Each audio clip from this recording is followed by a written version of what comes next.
Om Sri Lakshmi Narsimhaya Maha, Valmiki Ramayana, Sundara Kanda, Chapter 1. Hanuman leaps across the ocean. Summary. The first chapter of Sundara Kanda describes Hanuman's preparations to cross the ocean in search of Seetha. Mighty Hanuman's flight over the ocean is described in glorious detail. Hanuman's encountering of Mainaka, Surasa and Simhika form important phases of his flight. Chapter 1 in detail. After that, Hanuma, the destroyer of foes, desired to travel in the sky where celestials like Charanas thread to search for Seetha, who was taken away by Ravana. Hanuma, who desired to perform a deed done by no one else, shone like a bull without any obstacles, with his stretched neck and raised head. After that, the mighty and courageous Hanuma roamed at ease on the lawns with the hue of an emerald, which looked like still water from a distance. The thoughtful Hanuma thread like a rampant lion, making birds fear, uprooting trees by his breast, and also killing many animals. That great monkey Hanuma shone like an elephant in a lake, standing on the foot of that great mountain by the name of Mahendra, where many elephants of good breed resided, which was beautifully decorated with many naturally formed mineral rocks of varied hue, like black, white, red, blue, yellow, and green, and which was surrounded by godly serpents and yakshas, kinnaras, gandharvas, who were capable of assuming desired form, together with their families. He saluted with joined palms to the sun god, Lord Indra, god of wind, Lord Brahma, and Bhutas, and decided to leave. Hanuma turned towards east, saluted his father, the Lord of wind, and increased his body to go towards southern direction. With all the Vanaras seeing, Hanuma decided to fly, and like an ocean swelling on full moon days grew for Rama's success. With a desire to cross the ocean, Hanuma grew his body immeasurably and pressed the mountain with his feet and hands. Thus tormented by Hanuma, that mountain shook for an instant and showered all flowers of trees on it, covered all through by those fragrant flowers which fell down from the trees. That mountain shone like a mountain made of flowers. That mountain shed water like an elephant in rut, emitting rut juice, after being pressed by the mighty Hanuma. Pressed by that mighty Hanuma, streaks of gold, silver, and antimony colored appeared on the Mahendra mountain. Huge rocks of sulfur were also shot forth from that mountain, just as a fire burning with a medium flame would emit columns of smoke. Being pressed on all sides by the mountain, which itself was being pressed by Hanuma, creatures living in the caves of that mountain shrieked in horrifying tones. That loud noise from creatures which emanated because of the stress caused to the mountain filled the earth and all four directions and forests near the mountain.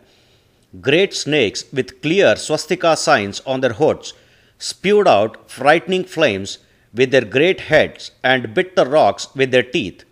Then those great rocks, bit by those snakes with anger and venom, burnt due to the flame and split into 1,000 pieces.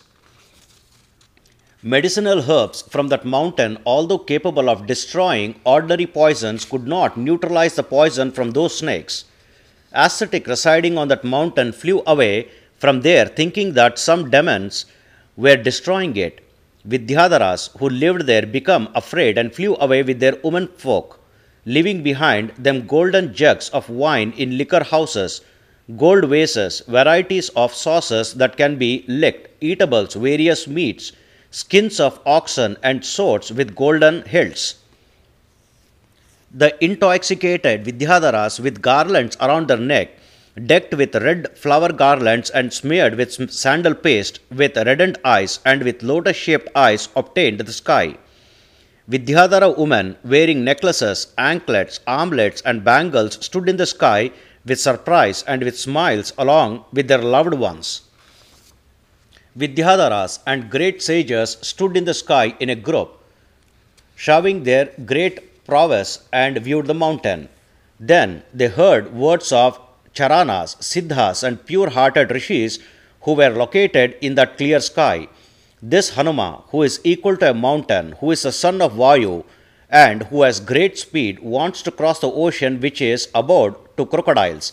Hanuma has decided to perform an impossible task for the sake of Rama and Vanaras, and want to obtain the other side of the ocean which is hard to obtain.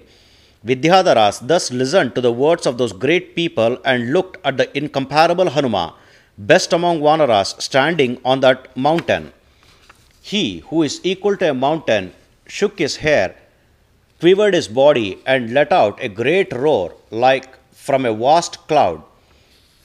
About to fly, Hanuma jolted his tail, which was rolled into a circle from top to bottom and which was covered with hair, just as Garuda, the king of birds, would jolt a snake. Receiving his vigor, the tail curled at his back was seen like a great serpent being stolen by Garuda.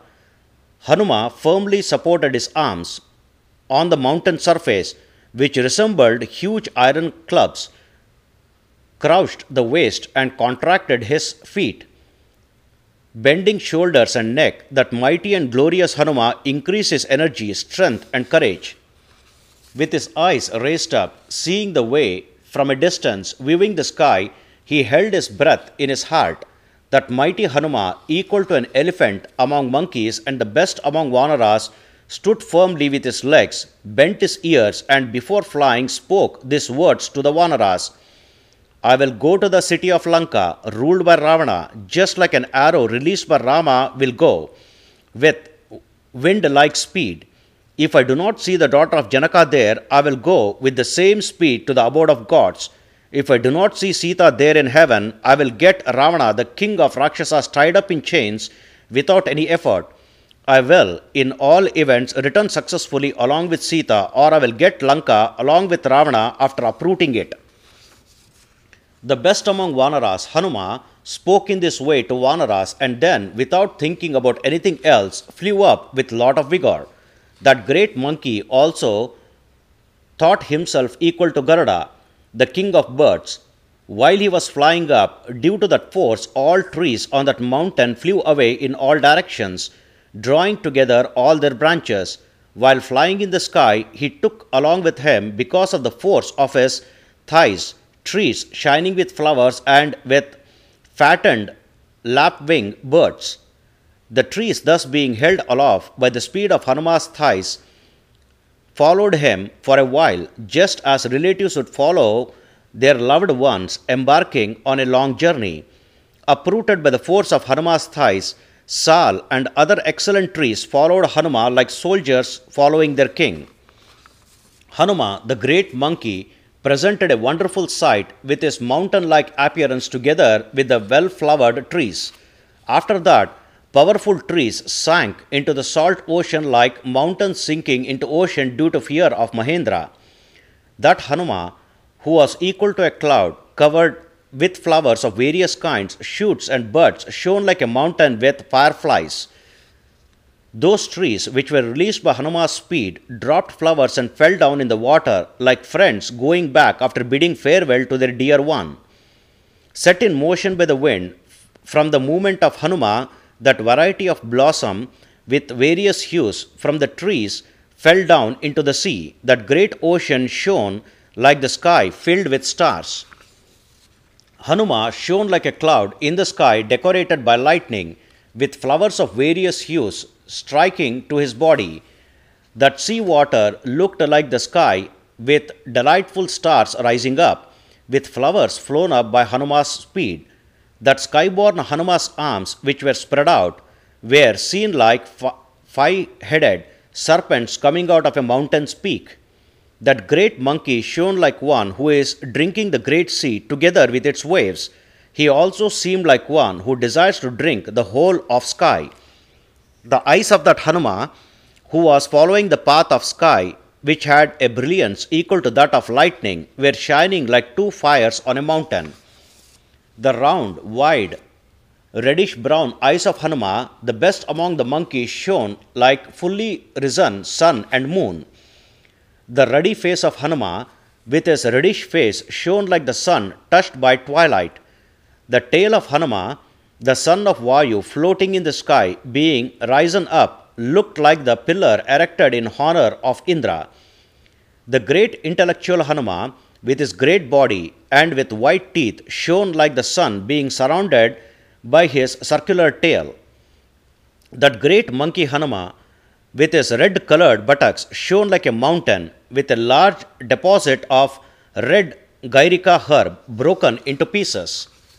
Air passing through the loin among monkeys, Hanuman's armpits sounded like a thundering cloud. The best among monkeys, Hanuma, flying thus in the sky, looked like a meteor darting away with great speed in the sky from northern direction. With a fast pace equaling that of sun god, the tall Hanuman shone like an elephant which increases its size when being festered by a rope. Then Hanuma, who was flying above the ocean with his body above the ocean and his shadow being immersed in the sea below, looked like a boat being driven by wind. Whatever place Hanuma went towards on the ocean, that place became agitated due to the force of tides. That great monkey with great speed flew in the sky, striking with his chest series of waves which had a great body like that of mountains. Wind from that mighty Hanuma and the wind released from the clouds caused the ocean with a fearful sound to shake a lot. Hanuma flew in the sky, dragging along with him big waves from the ocean as though he were sprinkling them in the sky. Hanuma, with great speed, crossed waves which were equal to Mount Meru and Mount Mandara that had risen up in the sky. See, as if counting them. Then the water, together with clouds, which was driven up by the force of Hanuma, shone like a stretched autumnal cloud in the sky. Then various whales, fishes, turtles, and crocodiles were being seen clearly in the sea, just as bodies of Hanuma's humans would be seen when clothes are removed. Serpents living in the sea saw Hanuma flying in the sky and thought that it was Garuda, the king of birds. Hanuman's shadow, which was 10 yojanas wide and 30 yojanas long, appeared very beautiful on water. That shadow, which was following Hanuma and spread on the ocean, shone like a series of dense white clouds. That great monkey Hanuma, the great resplendent one with a huge body, shone like a mountain with wings flying in the sky without any support underneath. In whatever path Hanuma, the mighty one, went, in that path there immediately appeared a throw in the ocean below. Hanuma, while coursing through the path of birds like the king of birds Garuda, dragged with him series of clouds like the god of wind. Great clouds with white, red, blue, and madder colors shone on being dragged by Hanuma. Hanuma, who is repeatedly entering and leaving series of clouds as he flies in the sky, is being seen like the moon who shines and is hidden alternatively. Then, on seeing Hanuma flying quickly in the sky, Devas, Gandharvas, and Danavas showered flowers on him. Then the sun did not scorch Hanuma, the best among Vanaras, who was flying for Rama's welfare. The wind god Vayu also served him with a delightful breeze. Sages praised the great resplendent Hanuma flying in the sky. Devas and Gandharvas also sang in his praise. Immediately on seeing the best among monkeys Hanuma flying without any effort, Nagas, Yakshas, Rakshasas, Devas, and birds all praised him. While the best among Vanaras Hanuma was flying, the god of ocean, though thus for the respect of Ikshvaku dynasty, if I do not help this best among Vanaras Hanuma, I shall become prone to all kinds of ill talks by those who want to speak against me. I was developed by Sagara of Ikshvaku dynasty. This Hanuma, who is helping a descendant of the dynasty, should not become tired. I have to behave in such a way that Hanuma would take rest. After resting in me for a while, he can cross the remaining distance with comfort. Samudra, thus making a good thought, spoke to Mainaka, the best among mountains, with gold in the middle, hidden in water. O best among mountains, Mainaka, ye have been positioned here by Devendra as an obstacle to the groups of asuras living in Patala. You are standing at the entrance of Patala, which is difficult to measure, fully covering it when Asuras, courageous by birth, are trying to rise up again. O mountain, you have capability to grow wide up and down. O best among mountains, for that reason I am encouraging you, rise up. Hanuma, the best among monkeys, the courageous one, and who has taken up a fearful task for the benefit of Rama, that such Hanuma, while flying in the sky, is coming over you. To this Hanuma, who is a follower of Ikshvaku dynasty, help should be done by me now. Descendants of Ikshvakus are respectable to me. They are even more respectable to you. Do help to us. Our task may not be miscarried. A task which needs to be performed and not done will increase the anger of good people. Rise above from the water. This Hanuma is the best among flyers and is a guest to be worshipped for us. Let him stand on you. O mountain with golden hued middle area and one who is served by Devas and Gandharvas, Hanuma can take rest on you and then traverse rest of the distance. You are fit to rise up after seeing the gentleness of Sri Rama and the exile of Seetha and the effort of Hanuma. The mountain with gold in the middle, Mainaka, listening to the words of the salty ocean, got up quickly from the water, together with great trees and creepers. Then that Mainaka became in the risen state, passing through the ocean water just like the sun piercing through a cloud with his shining rays. That great Mainaka, who was covered by water in all direction, who had peaks with kinnaras and great serpents, which were equal to a sunrise, which were touching the sky, and which had a golden hue, being ordered by the ocean, showed his peaks in an instant. The sky, which had a bluish tinge like that of a sword, shone with golden hue, because of the peaks of the mountain which rose up, and which was like molten gold. That best among mountains became equal to 100 suns, with its peaks which had a golden hue, and which were shining with a self-generated shine. Hanuma, on seeing the mountain which stood before him, rising up from the middle of the salty ocean, suddenly decided that it was an obstacle. That great monkey Hanuma, with a great speed, brought that great tall mountain with his chest, just as the god of wind would a cloud. That best among mountains, Mainaka, thus being fell down by that Hanuma, recognized Hanuma's speed and lauded him with pleasure. Mount Mainaka, with love and with gladdened heart, obtained a human form, and standing on its own peak, spoke these words, approaching that courageous Hanuma in sky. O the great Vanara, you have performed this impossible task of flying over the ocean. Do come down onto my peak and rest for a while to your comfort. The ocean was developed by people born in Sri Rama's dynasty. That such ocean is worshipped in lieu of Sri Rama. You who is desirous of Sri Rama's welfare, when a service is done, a return service needs to be rendered. This is an ancient tradition. Such this ocean who wants to do a return service to the Raghu dynasty is suitable for respect by you. After flying 100 yojanas, let this Hanuma rest on your peak and then traverse the rest of the distance. Thus I have been encouraged by this ocean for your sake, due to his great respect for you. O best among Vanaras, stop for a while and then go after resting on me. O best among Vanaras, for that reason, here is lots of roots, fruits, and other eatables which are fragrant and sweet.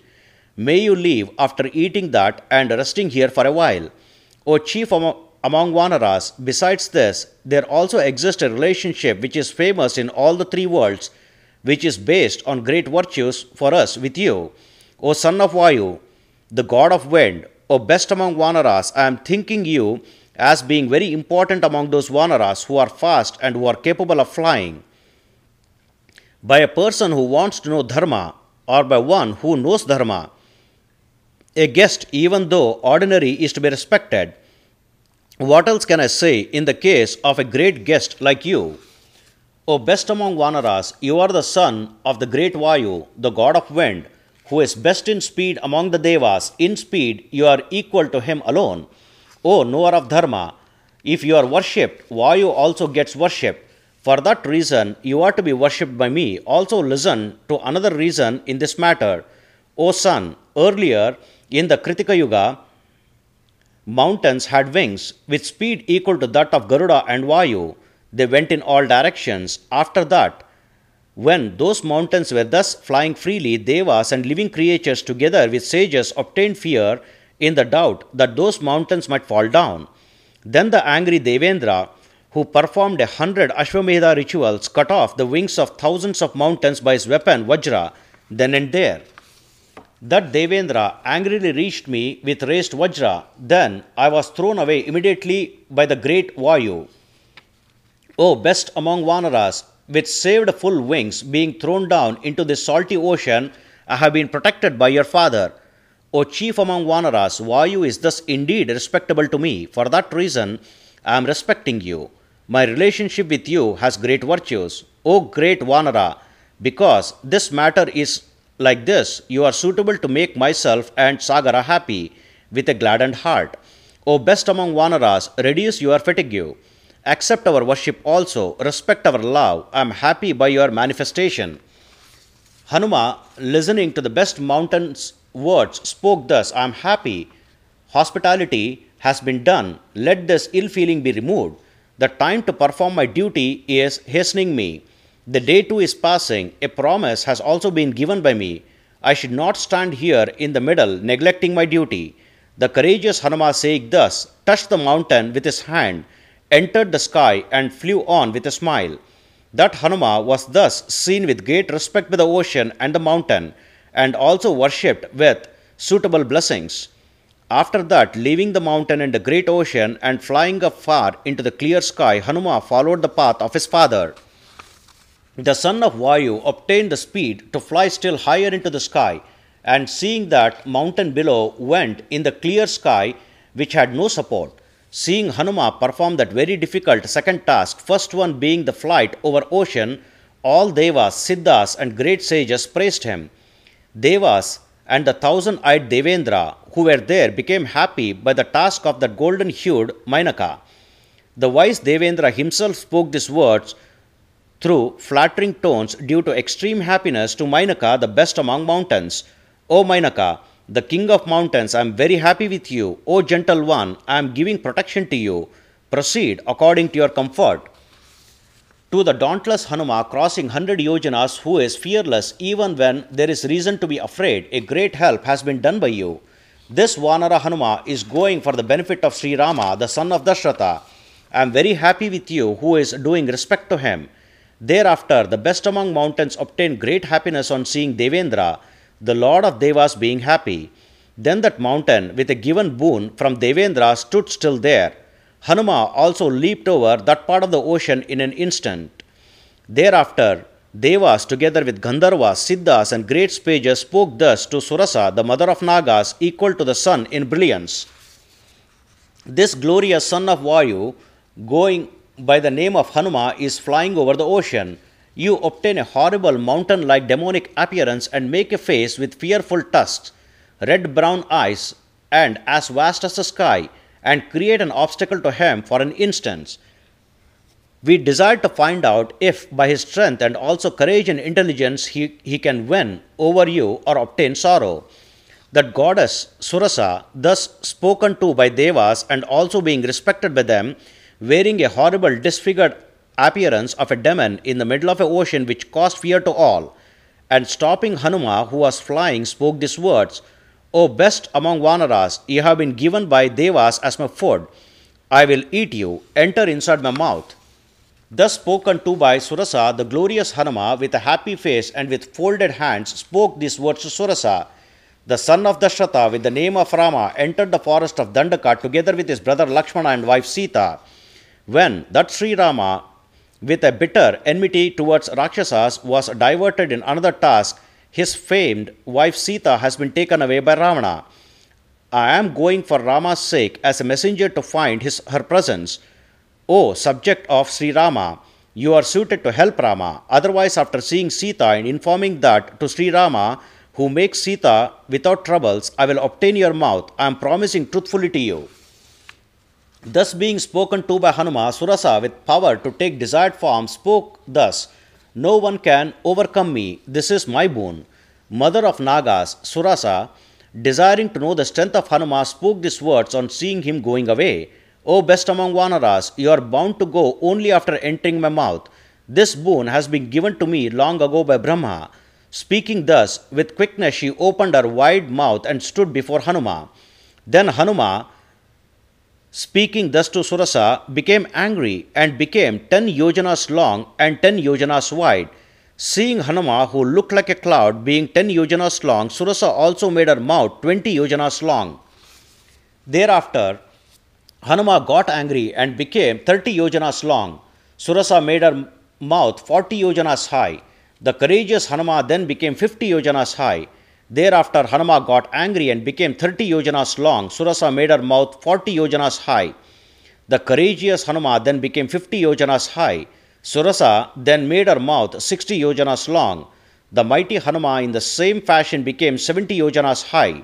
Surasa made her mouth 80 yojanas high. The mountain-like Hanuma then became 90 yojanas high. The great wise Hanuma, seeing the mouth with a long tongue, which was horrible and equal to hell, being opened by Surasa, greatly reduced his own body and became the size of a thumb. The glorious Hanuma, with great speed, quickly entered Surasa's mouth and came out of it, and standing in the sky, spoke these words to Surasa: "O daughter of Daksha, I indeed entered your mouth. My regards to you. I will now go where Seetha is. Your boon also came." Seeing that Vanara being released from her mouth like the moon from the mouth of Rahu, goddess Surasa spoke these words, assuming her normal form: "O gentle Hanuma, go according to your comfort to achieve the desired task. Bring Seetha together with the great Sri Rama." Seeing that third very difficult task of Hanuma, all the creatures then praised Hanuma, saying, "Good, good." That Hanuma, equal to Garuda in speed, near the ocean, which is the abode of Varuna, entered the sky and went in his original path. Hanuma went like Garuda in the sky, served by clouds or streams of water, served also by birds, thread by masters of music, Tumbura, and other Gandharvas, served by Airavata, borne by lions, elephants, tigers, birds, and serpents, decorated by clear Vimanas moving with great speed, shown by fires with thunderous jolt equal to that of Vajra, the weapon of Devendra, decorated by people with good deeds, people with great luck who conquered the heavens, served by the god of fire carrying great quantities of oblations, shown by the planets, stars, moons, sun, and starlets, occupied by the group of sages, Gandharvas, Nagas, Yakshas, but unpopulated by humans, clear and all-pervasive, served by the Gandharva king Vishwavasu, roamed by elephants of Devendra, the path of the moon and the sun and the auspicious one, a wide canopy of the earth, constructed by Brahma, served in the various ways by excellent courageous groups of Vidyadharas. Hanuma, the son of Vayu, visible everywhere, obtained the sky without support, like the king of birds with long wings. A demoness by name of Simhika, with the power to assume desired form, saw Hanuman flying, increased in size, and thought thus in her mind: "After a long time, this great animal came into my grasp. After a long time, today I will enjoy my meal." Thinking thus in her mind, Simhika attracted his shadow. While the shadow was thus being grasped, Hanuman thought thus: "Let, like a great boat in the ocean with opposing winds, I am being pulled back forcefully with disabled power." After that, Hanuma looked sideways, upwards and downwards, saw a big animal raised up in the salty ocean. Hanuma saw that animal with a horrible face and thought, "This animal with a strange appearance, with great strength, attracting shadow, is indeed the animal that had been told by Sugriva. There is no doubt in that." That wise Hanuma, recognizing that animal correctly as Simhika, increased his body greatly like a cloud in rainy season. That Simhika, seeing the growing body of the great monkey Hanuma, spread her mouth to be equal to the middle of Patala. Roaring like a dense cloud, she ran towards the Vanara. Then the wise Hanuma saw her opened very big mouth equal to his own body and also her internal organs.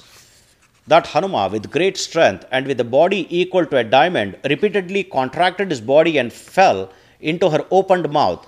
Siddhas and Karanas saw Hanuman sinking in her mouth like the full moon on a full moon day being swallowed by Rahu. Then Hanuma rent her internal organs with his sharp nails and after that flew up with a speed equal to that of thought. That wise Hanuma felling Simhika down with his vision, courage and ability developed again by speed. That Simhika with heart rent by Hanuma fell in water with sorrow.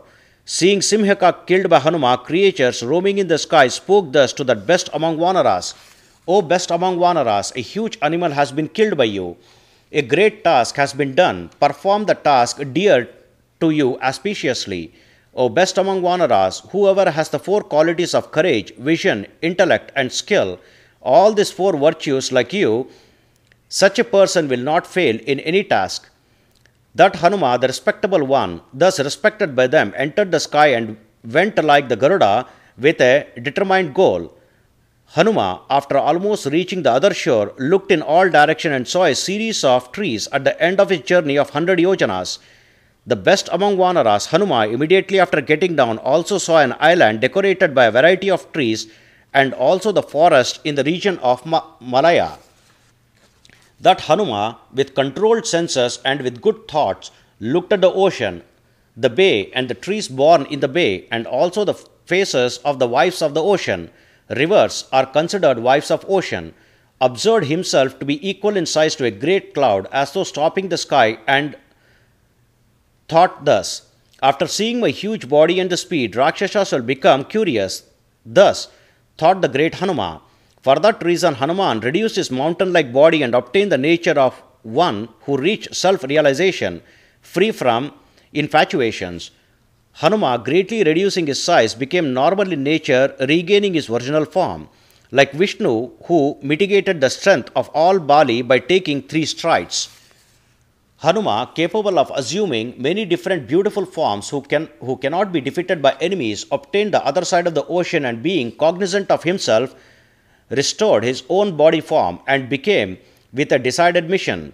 After that great one, who looked like a huge mass of clouds, alighted on the mountain peak of Lamba with wonderful lower peaks, abundant with various things and filled with Ketaka, Udalaka and coconut trees. After that, Hanuman, for his part, obtained the ocean shore, observed the city of Lanka from the top of the mountain, leaving his original form, tormenting animals and birds, alighted on that mountain.